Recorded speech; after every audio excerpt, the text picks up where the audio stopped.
Hello and welcome to the last of our parallel sessions for the day. And I'm joined by Brenna Clark-Gray, who is going to talk on Let It Break or Be Broken, Care, Moral Stress, and the University. I'm really looking forward to this, Brenna. Over to you. Thank you. Thanks so much. And thanks to everyone for coming out, for joining at this last session. I know everybody is probably at the end of a stimulating period and looking forward to the keynote. So I hope this will be worth everyone's time. My name is Brenna Clark-Gray. I'm Coordinator of Educational Technologies at Thompson Rivers University. And many of you are probably familiar with the open learning side of Thompson Rivers University. I support the campus side faculty at our institution, which is a slightly different environment, which I'll talk about as I go. I do want to note that I'm an uninvited visitor on Tecumloops Te Secwépemc territory within the unceded lands of Secwépemc Ulu, and I have been shaped by time gratefully spent in Algonquin Anishinaabeg, Wolastoqiyik and Mi'kmaq and Kakite lands. And I want to just gesture towards a recent article, Beyond Land Acknowledgement in Settler Institutions, which is an article that I read recently and has really shaped my approach to territorial acknowledgement, particularly shifting my discourse from referring to myself as a guest, which implies relationality that I haven't earned, to recognizing that I am an uninvited visitor in these lands. My contexts beyond where I am, prior to coming into faculty support, I spent 9 years as a full-time English instructor at a community college. So I had been a full-time classroom teacher for quite a long time prior to transitioning into a faculty support ed tech role. TRU is a regional university. We have about 600 faculty, somewhere between 500 and 600, depending on the semester. And my role is as a faculty support person working in a tenure track role. So I support that faculty complement with their digital teaching and learning needs, which obviously is a role that changed quite a lot. I had been in the job for about 7 months before the pandemic hit because I have excellent timing. And my role on campus was as the faculty lead on the project to move our face-to-face courses online.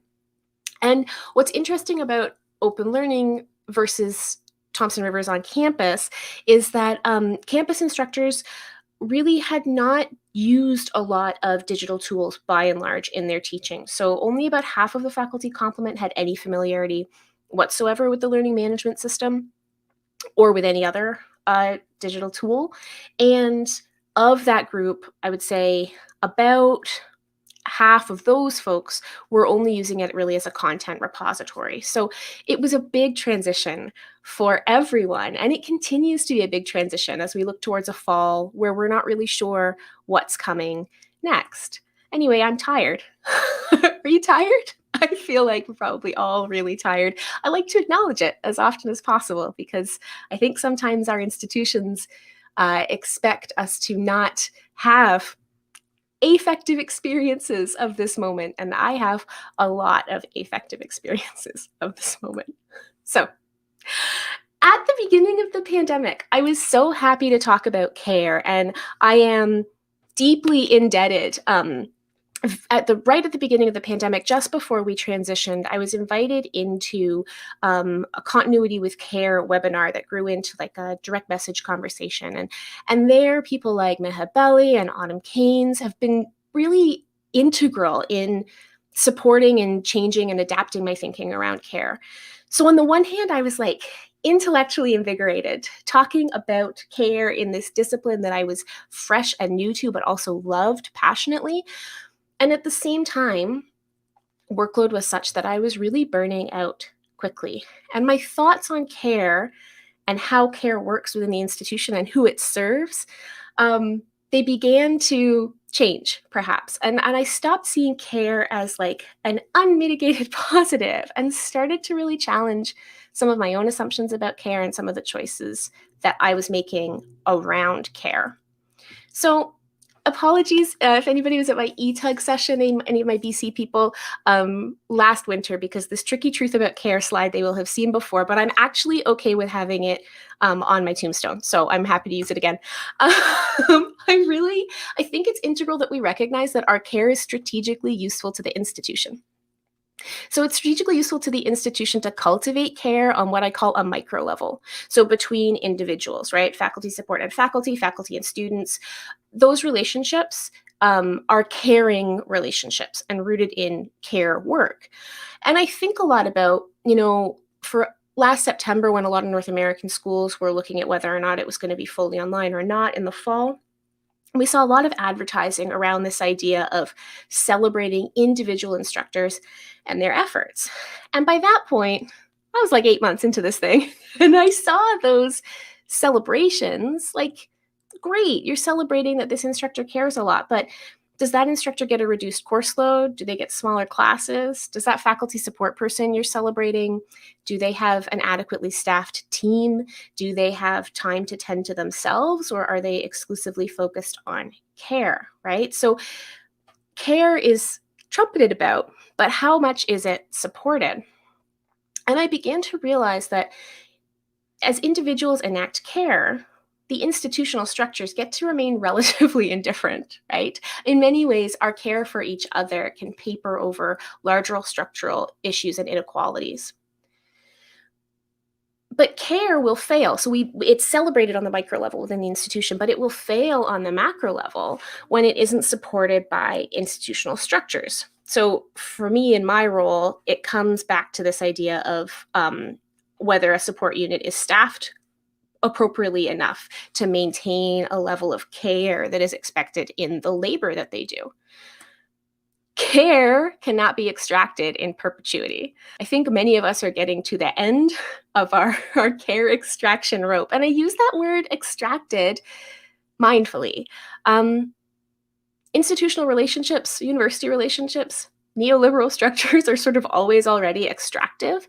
And I think it's easy to think, particularly if we feel our work is in some way vocational, that care is separate from those interactions. And of course it's not. I made this meme last fall, and I really love it. So if you're just listening to the chat, we've got it's the usual guy with two girls meme, and the guy is labeled post-secondary institutions, and the woman he's supposed to be paying attention to is named appropriate staffing levels, but the person he's actually paying attention to is a webinar about care. I say this as someone who has given several webinars about care during the course of the pandemic, so I am self-reflexive here. But I do think there's been this shift around our universities recognizing care, but wanting it to be an individual problem to solve, right? And so I'm going to come back to that in a second. So my pal Hannah McGregor, who is a prof in the publishing program at SFU, took to Hook and Eye, which is a blog that if you don't read, you really must. Their tagline is Fast Feminism, Slow Academe. And it's all about feminist approaches to academia. And Hannah wrote in Hook and Eye in her piece, what are we talking about when we talk about care? And I'm going to do the deadly sin, and I'm actually going to read you what's on the slide here. We might also ask, who does the burden of care fall on? And how might a depoliticized call for empathy be invisibilizing the very real inequalities the crisis lays bare, particularly the urgency of the many forms of underpaid, precarious, and often gendered and racialized frontline work and care work that has been declared urgent and essential? Is our care being leveraged to ensure that the university maintains its institutional and imaginative force in the midst of this crisis, rather than being exposed as a site of neoliberal profiteering? So Hannah and I have these discussions a lot, and I took to our group chat and I was like, but what am I supposed to do? Yes, I agree. My care is being extracted. What next? There was this discourse it's happened throughout the pandemic, but it was really active at the beginning of the transition to online that I refer to as the let it break discourse. And it came about, it's this kind of conversation like, if we need to be staffed appropriately, we have to let stuff break so that the institution sees there's a problem, so that it comes in and repairs it, brings in the staff we need. For example, right? If the system doesn't work, don't keep patching it, let it break, and then it will be fixed. The need will be evident. And I get it. Like, yes, in many cases, that is true. And yet, who bears the brunt of that choice to let it break? Right? So in my case, as someone who provides faculty support, to let it break, to cease to do my work, there's a couple of impacts. So I maybe have the social and cultural and institutional power to resist work because I am in a tenure track position. Not everybody in my unit is. So what happens to them? Am I just downloading work onto my colleagues for them to break? If the work doesn't get picked up, if that work downloads to nowhere, then it's students, it's faculty, often precarious faculty, who bear the brunt, right? And so, so I just said all that. So this becomes a cycle, right? And I think for me and for others, as I've watched throughout this pandemic, that's a cycle that leads to burnout. So, two millennial academics who are friends, I took to hook and eye as well to respond to my friend Hannah in my article, Pedagogy of the So Stressed, Pivoting to Digital with an Ethic of Care. And what I wrote there and what still resonates for me today is, I was sort of acknowledging, like, I don't save lives in my job. That's not what I do. But this work of mine is still urgent. It's urgent because we have no evidence that the institution, left to its own devices, will enact an ethic of care without the individuals who take on the labor. And the people left in the wreckage are real people. So what then? And it's a real question, right? Because until I figure it out, I'm trapped between an intellectual exploitation of my own, an intellectual awareness of my own exploitation, and an emotional need to enact care on behalf of those who are owed it from an institution that cannot pay its debts or will not pay its debts. And because I'm an English major from a way back, I throw a little Samuel Beckett in there. I can't go on, but I'll go on. So all of this sort of trapped feeling brought me to this idea of moral stress that I'm finding increasingly powerful. And I see someone in the chat mention that this echoed their spouse's or a partner's experience in healthcare. And this comes directly out of healthcare research. Moral injury is the concept that I'm drawing on here. And it's caused when we transgress our own personal morals or ethics in order to serve something or someone else. It initially comes out of research on the impact of military service on individuals, but it also has been applied to healthcare service. And we're seeing a resurgence of work on care and moral stress as part of pandemic, right? So we think about something like having to follow a hospital's orders around triage, for example, in a pandemic situation. A less trauma-dependent analog, so a less life or death analog, is this notion of moral stress, which I think is useful for understanding burnout. And I'm not the first person to think of this. There's a citation in the bottom there for an article, Moral Stress in Teaching Practice, that talks about how coming up against institutional pressures that shape teaching practice can have a really substantial impact on burnout rates among teachers. And so I begin to think about when our care is repurposed to prop up the very systems that the ethics behind it would seek to strike down. And for many of us who work in open, but work in institutions with varying degrees of interest in open, this kind of moral stress can take on all sorts of different flavors. When our care is actually enabling institutional inaction, it seems to me that moral stress, not moral injury, right? If we're not taking it to that extreme, but if we think about this as sort of a burnout causing pressure, moral stress seems almost inevitable. And likewise, I think if we're pressed to let it break, is the same outcome true? And this is sort of where I find myself. And, the positive thing is that the notion of a moral injury or a moral stress posits a potential for moral repair. I'm not sure our institutions are capable of it. And I see us getting towards time, so I'm going to wind up here. So Suzanne Shale, and the citation is here on the slide, and I will post all these citations in Discord after my chat today. She posits several steps to achieving moral repair. I'm not going to go through all of them here. It's a fascinating article. But key among them, she lists this notion of responsibility, and particularly where applicable, institutional responsibility. So I'm going to read this. Moral repair requires that those who are truly responsible for something acknowledge that responsibility. This is not the same as laying blame. In acknowledging responsibility, the person or institution recognizes that others have placed reliance on them and have been let down. Acknowledging responsibility reinforces the view that norms are valid and it's reasonable to rely on them. I have come back to this sentence a lot in the last year. Norms are valid and it's reasonable to rely on them. So if I have an expectation that my institution will step in to protect me from harm and they fail to do so, this is a critical piece that's missing in the moral repair relationship. I'm not sure I'm hopeful that the modern university is structured in a way to take accountability in this kind of way. But it brings me to the question of what is the institution's duty of care to the caretakers? And that's something that I have not been able to let go. So my closing thought here, and I promise it's my closing thought, Louise, is we need more than a wellness webinar, right? If moral stress is what we're experiencing, then moral repair requires an acknowledgement of the systemic pressures. And I keep coming back to this idea that our mental health in this crisis is not about personal best practice. Like, did you go to the deep breathing webinar? Did you do your yoga at lunchtime? But demands a kind of structural change that requires a structural accountability. And now I'm done. Thank you. Thanks. Thank you so much, Brenna. So much to think about there. I'm looking forward to deep delving into some of your resources there and some of your references. Loads of chat going on. I don't know if you've been able to pull over the comments and see what people have been saying. Just waiting to see if there's any questions or things. But I suppose that my response to this is that yes to all of this.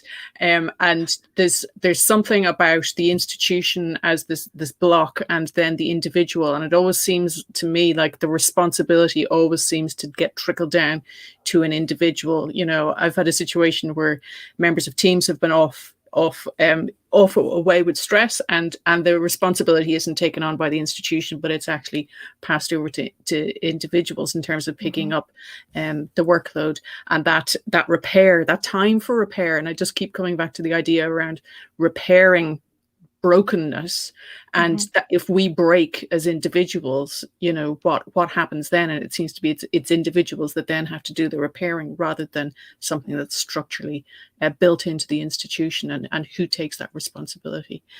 I'll just let you look through the chat there. Oh, Anne-Marie's got a question. Anne-Marie, right in my heart, pal. How do we make the points in this webinar? How do we take them back to the institution without hurting our careers? Let you know if I figure it out. I think that it's really important where we can to push back against the culture that has emerged where this kind of care is self-care, right? Where we've sort of, you know, you go back to like Audre Lorde and the womanists and the Black feminists and this thinking around like self-care as a radical act. But that was self-care in terms of caring about a community, right? Like that wasn't, I'm going to use a bath bomb and then go back to my email, right? And really resisting the notion that this is an individual problem to solve. One of the phrases that I keep coming back to is that I am not failing, I am being failed. And even just knowing and trying to hold on to that, as you know, I am not a paragon of burnout resistance or self-care particularly, but I do think that the first step is challenging the individualization of this moral stress and burnout that so many are experiencing right now, really resisting the notion that this is something for the individual to repair. That was fast talking, sorry. That's a fantastic quote. I'm not failing, but I am being failed.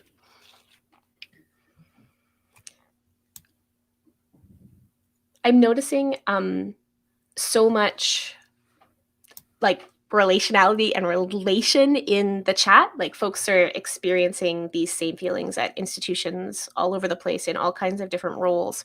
And I do wonder, perhaps hope that we are at something of a tipping point.